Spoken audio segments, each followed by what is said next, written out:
কোনটাকে বলছি?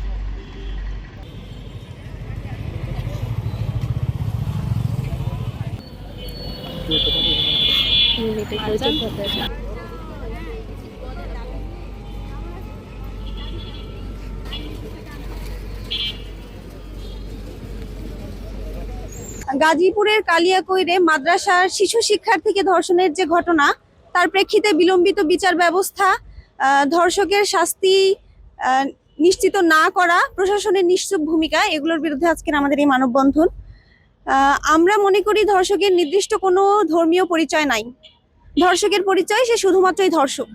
যখন কেউ ধর্ষকের পরিচয়কে ধর্মীয় কোনো পরিচয়ের আড়াল করতে চায়, আমরা মনে করি সেটা এক ধরনের কুচক্র। যারা চায় এদেশে নারীরা ধর্ষিত হোক, নারীরা নিরাপত্তাহীনতায় ভুগুক এবং একটা সর্বোপরি দেশে একটা বিশৃঙ্খল অবস্থা সৃষ্টি হোক। আমরা মনে করি যে মাদ্রাসা শিক্ষার্থী হিসেবে সে সঠিক বিচারটা পাচ্ছে না। হয়তোবা সে মাদ্রাসা শিক্ষার্থী, এজন্য media coverage, media hype, social মিডিয়ায় প্রচার প্রচারণা কম।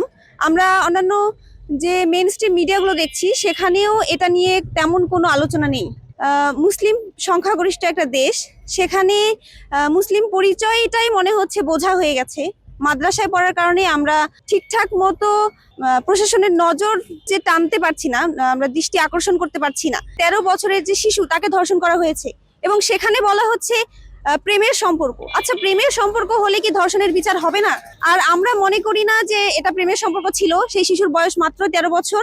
আমরা চাই এটা সঠিক এবং সুষ্ঠু তদন্ত হোক এবং তদন্তের মাধ্যমে যারা অপরাধী তাদের সুষ্ঠু বিচার হোক। আমরা নারীরা এখন কোনো জায়গায় নিরাপত্তা না। আমাদের হাসপাতালে বোনরা যখন চিকিৎসা নিতে যায় তখন স্টাফরা হচ্ছে তাদের ধর্ষণ করে। একজন বোন হচ্ছে টিউশন থেকে ফেরার সময় খ্রিস্টান ভাইরা তাকে ধর্ষণ করে।